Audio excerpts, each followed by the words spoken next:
Wamiliki wa vituo vya mafuta na wauzaji tunawashauri kwa kipindi hiki ambako tunaelekea kwenye hiyo 9 Disemba yao pamoja na mambo mengine, basi wasiwauzie mafuta mengi bodaboda pamoja na bajaji. Wauze mafuta kidogo, yasizidi lita 2. Yasizidi lita 2. Kwa sababu unapowauzia mafuta mengi ni kuwawezesha kufanya movement za kutoka point A kwenda point B na kuendelea kufanya uharibifu. Kwa hiyo mafuta yanapokuwa mengi ni kama yanahamasisha, yanawapa nguvu ya kuweza kusafiri kutoka sehemu moja kwenda nyingine hawa waharibifu.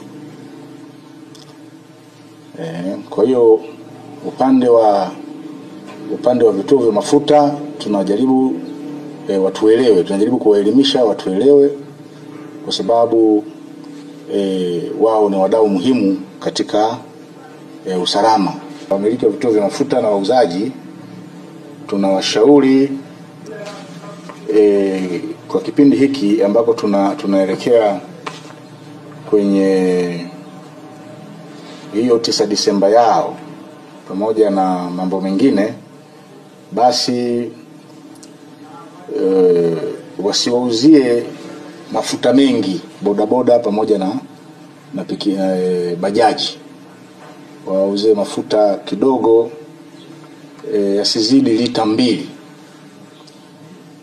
Yasizidi lita 2.